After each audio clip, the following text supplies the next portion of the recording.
Good evening friends. ఈరోజు మనం ఏంటంటే కేవలం మార్కెట్లోని ఒక గత 15 రోజుల నుంచి అంటే ఎప్పుడంటే ఆగస్టు 13 నుంచి ఈ నిఫ్టీ 50 తాలూకా మూమెంట్స్ ఏ విధంగా ఉన్నాయి, ఎందుకంటే ఇప్పటి వరకు ఈ రోజు వరకు కంటిన్యూస్ మాట పాజిటివ్లోనే ఉందండి. అంటే ఎన్ని రోజులు 10 ప్లస్ 2 12 రోజులండి. 2 వారాలు ప్లస్ 2 రోజులు మొత్తం మీద ఏంటంటే ఈ 12 రోజులు కూడా పాజిటివ్లోనే రన్ అయ్యిందన్నమాట. అసలు ఎంత పాజిటివ్ అయింది, రోజు మా మార్కెట్ అంతా పాజిటివ్ అయిపోతుంది, కానీ షేర్స్ మాత్రం డౌన్లో ఉన్నాయనేసి మనం చెప్పుకుంటున్నాం. ఇప్పటికీ కూడా చాలా షేర్స్ అనేవి డౌన్లో ఉన్నాయన్నమాట. ఎవరైనా సరే పెట్టుబడి పెట్టుకోవడానికి ఇది మంచి సమయం. అదేవిధంగా ఇప్పుడు డిఫెన్స్ షేర్స్ అనేవి చాలా పైకి వచ్చే అవకాశాలు ఉన్నాయండి. కాబట్టి హల్ ఒకటి, జిఆర్సి ఒకటి, GRSC garden reach ship builders మాట జిఆర్ఎస్, తర్వాత మజ్గండా ఒకటి, బెల్ ఒకటి, ఇటువంటి షేర్స్ అన్నీ కూడా మీరు చూసుకొని కొనుక్కుంటే చాలా మంచిదండి. ఇప్పుడు ఏంటంటే ఈ నిఫ్టీ 50 కోసం మనం మాట్లాడుకుందాం అనుకున్నాం కదా. ఆగస్టు 13ని మీకు షీట్ కూడా పెడుతున్నానండి. ఇది 24,139 పాయింట్లండి. అయితే ఆగస్టు 14 వచ్చేటప్పటికి 0.02% ఇంక్రీజ్ అయ్యి 24,143 దగ్గర క్లోజ్ అయ్యిందండి. అంటే కొంచెం చాలా తక్కువ పాయింట్లు అన్నమాట, ఒక 4-5 పాయింట్లు పెరిగి క్లోజ్ అయింది. అయితే ఆ తర్వాత ఆగస్ట్ 16, 15 మార్కెట్ హాలిడే కాబట్టి 16 మనకు స్టార్ట్ అయింది. ఇంకా 16 నుంచి కూడా కంటిన్యూస్గా ఇప్పటి వరకు పాజిటివ్లోనే ఉందండి. ఆ రోజు బాగా పెరిగిందండి 16 మార్కెట్ మాత్రం. ఆ రోజు అనుకున్నాం, ముందుగా చెప్పాను కూడా, ఆ రోజు 16 భారీగా పాజిటివ్ అయ్యే అవకాశాలు ఉన్నాయని చెప్పేసి చెప్పాను కూడా నేను. అందుకని మనకి షీట్లో నెంబర్ 1 అనేసి పెట్టానమాట. మీకు 1.65% ఇంక్రీజ్ అయిందండి. అంటే ఎంత, 24,541. అంటే 143 నుండి, అంటే 24,000 వదిలేయండి, మనం చివరి సంఖ్యలతో మాట్లాడుకుందాం. 143 నుండి 541 వరకు పెరిగిపోయిందండి. అంటే ఎంత పెరిగినట్టు, సుమారుగా 57, అదొక 300, 357 ప్లస్ 41, 398 పాయింట్లు పెరిగిందండి. 398 పాయింట్స్ పెరిగింది. అది 1.65% అన్నమాట. అంటే ఈ షీట్లో ఈ 13-14 రోజుల్లోని నెంబర్ 1 హయ్యెస్ట్ బాగా పెరిగింది ఆ రోజు ఆగస్టు 16 రోజు బాగా పెరిగిందండి. ఎందుకంటే మీరు షేర్స్ని హిస్టారికల్ డేటా ఎక్కడైనా చూసుకున్నా ఈ షీట్ అనేది చాలా బాగా ఉపయోగపడుతుంది అన్నమాట. అంటే 16ని అంత ఎక్కువ పెరిగింది అంటే ఆ తర్వాత దిగే షేర్స్ ఏమున్నాయి, అదేవిధంగా పెరుగుతున్న షేర్స్ ఏమున్నాయి అని మనం లెక్క కట్టుకొని కదా షేర్స్ మనం బై చేస్తాం.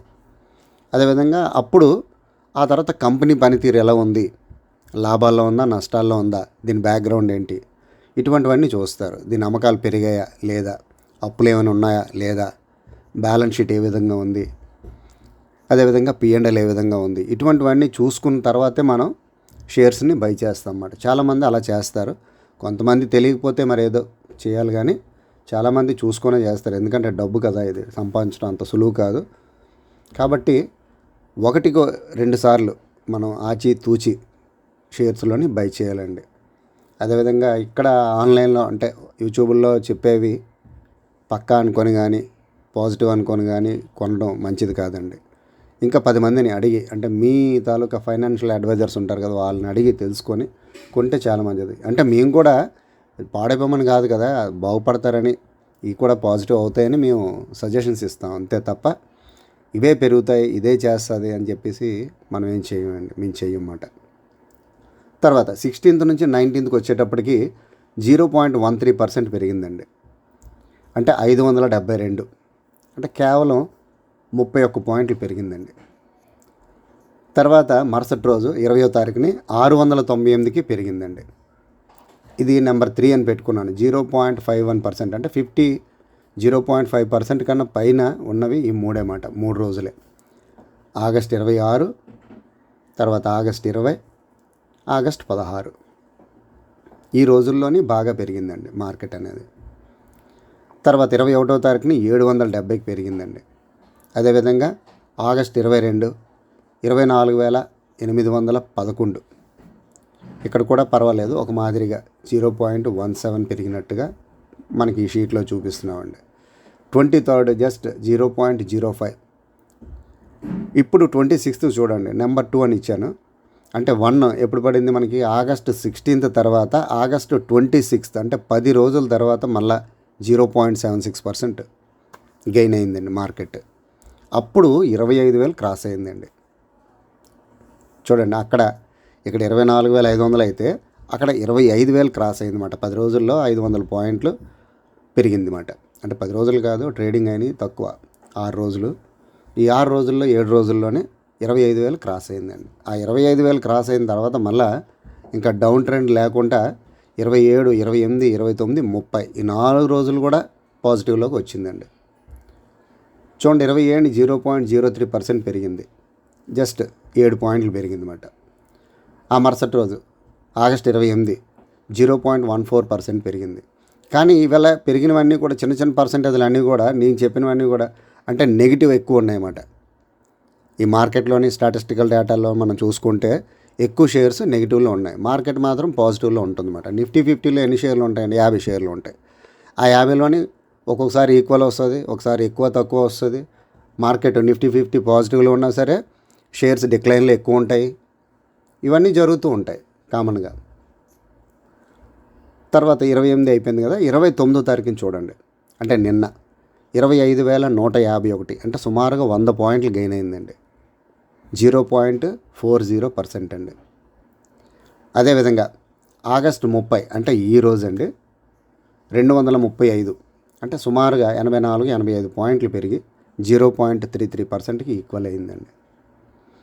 చూడండి, ఈ 12-13 రోజుల్లోని, అంటే ట్రేడింగ్ రోజుల్లోని ఏ విధంగా ఎంత పెరిగింది అనేది పక్కనే మీకు 25,235.9 మైనస్ 24,139, అంటే 13వ తారీఖు ఇండెక్స్ని 30వ తారీఖు ఇండెక్స్ని మనం తీసుకున్నాం అన్నమాట. ఇక్కడ తీసుకుంటే మనకి 1,096.9 పాయింట్లు ఇంక్రీజ్ అయ్యింది, ఐఎన్సి ఇంక్రీజ్ అయ్యిందన్నమాట. ఇప్పుడు ఆ 1,096 పాయింట్లు ఎంతకి ఈక్వల్ అంటే 24,000ని బేస్ చేసుకోవాలి. 24,139ని బేస్ చేసుకుంటే ఈ 1000 పాయింట్లు అనేది 4.54%కి ఈక్వల్ అండి. అంటే 16 రోజుల్లో మార్కెట్ గెయిన్ అయ్యింది 4.54%, నిఫ్టీ 50 గెయిన్ అయిందండి. అంటే ఈ విధంగా ఉంటుంది మూమెంట్ అనేది. మనం చూసుకొని ఈ షేర్స్లో ఈ 16 రోజులు నిఫ్టీ 50లో పెట్టిన వాళ్ళందరూ కూడా మంచి లాభాలు వచ్చి ఉంటాయి నిఫ్టీ 50లో. అదేవిధంగా సెన్సెక్స్లో కూడా మంచి లాభాలు వచ్చి ఉంటాయి. అంతకాకపోతే సెన్సెక్స్లోని ఒకరోజు మాత్రం నెగిటివ్ చూపించిందండి. ఈ 14 రోజుల్లోని ఒకరోజు నెగిటివ్ ఉంది కాబట్టి దాన్ని తీసుకోకుండా నిఫ్టీ 50ని మనం ఎంచుకొని దాంతో మీకు ఒక చిన్న క్లాస్ చెప్తున్నాను అనమాట. లేకపోతే సెన్సెక్సే తీసుకునేవాడిని, సెన్సెక్స్ కాకుండా అందుకని అందరూ కూడా ఎన్ఎస్సిలోనే ఎక్కువ వాడతారు కాబట్టి నిఫ్టీ 50ని తీసుకున్నాను అనమాట. తర్వాత ఇంకో గుడ్ న్యూస్ ఏంటంటే, ఒక టొబాకో కంపెనీ విఎస్టీ ఇండస్ట్రీస్ అనేది బోనస్ అనేది అనౌన్స్ చేశారండి, 10:1. ఇది మనకి September 6 కల్లా క్లోజ్ అవుతుందండి. అంటే ఆ డేట్ కల్లా ఎవరి షేర్లు అయితే మీ పోర్ట్ఫోలియోలో ఉంటాయో వాళ్ళకి 10 షేర్లు అనేవి వస్తాయండి. తర్వాత వైశాలి ఫార్మా, ఇది కూడా 1:1 బోనస్ అనౌన్స్ చేసిందండి. అదేవిధంగా షేర్ని స్ప్లిట్ చేస్తున్నారన్నమాట. ఎంతకి? 1:5కి. అంటే దాని షేర్ వాల్యూ అప్పుడు 5 రూపీస్ ఉందనుకోండి ముఖ విలువ, దాన్ని 1 రూపీకి కుదిస్తారన్నమాట. 10 రూపీస్ ఉందనుకోండి 2 రూపీస్కి కుదిస్తారు. ఇది 5 ఉంది కాబట్టి 1 రూపీకి కుదిస్తారన్నమాట. అంటే ప్రస్తుతం ఇది 193 రూపాయల్లో ఉంది. అంటే 195 అనుకోండి, 5 భాగాలుగా చేసుకుంటే 39 వరకు వచ్చేసే అవకాశం ఉంటుంది అన్నమాట. అదేవిధంగా మీకు 1:1 బోనస్ వస్తుంది కాబట్టి అప్పుడు 20 రూపాయలు కూడా ఉంటుంది, ఛాన్స్ ఉంటుంది అన్నమాట. షేర్ వాల్యూ 20కి ఎక్కువ ఉందనుకోండి మనం లాభం పొందినట్టే ఈ షేర్ వాల్యూలోని. అదేంటంటే వైశాలి ఫార్మా, దీని బ్యాక్గ్రౌండ్ కూడా అంతా బాగుందండి, పర్వాలేదు, కొనుక్కోవచ్చు. మొన్న నాకు ఎవరో కామెంట్ పెట్టారండి, BEML కొనొచ్చా కొనకూడదా అని చెప్పి. అయితే ఇప్పుడు కొనొద్దు, అక్టోబర్ వరకు ఆగండి అని చెప్పేసి చెప్పాను అనమాట. పర్వాలేదండి, ఇప్పుడు కూడా ఈ రేట్లో మీరు కొనుక్కోవచ్చు. మంచి రేట్లోనే మీకు దొరుకుతుంది. 3,800 నుంచి 3,900 రూపాయల లోపు మధ్యలో దొరుకుతుంది మీకు. కాబట్టి ఈ షేర్ మీరు కొనుక్కుంటే 20%, 25% రిటర్న్స్ ఇచ్చే అవకాశం ఉంటుందండి. BEML. ఇవి ఈరోజు మన మార్కెట్ తాలూకా విశేషాలు. అంటే ఈరోజు తాలూకా మార్కెట్ అని నేను చెప్పలేదు, 13వ తారీఖు నుంచి 30వ తారీఖు వరకు చెప్పుకొచ్చాను. కాబట్టి ఈ 2 వారాలు లేదా గత 3 వారాల నుంచి మార్కెట్ ఏ విధంగా ఉంది అనేది మనం చెప్పుకున్నామండి. ఫ్రెండ్స్, ఈ వీడియో కనుక మీకు నచ్చినట్లయితే చిన్న లైక్ ఇవ్వండి, 10 మందికి షేర్ చేయండి. ఇంతవరకు నా ఛానల్ సబ్స్క్రైబ్ అవ్వకపోతే సబ్స్క్రైబ్ అవ్వండి. Thank you. జై హింద్.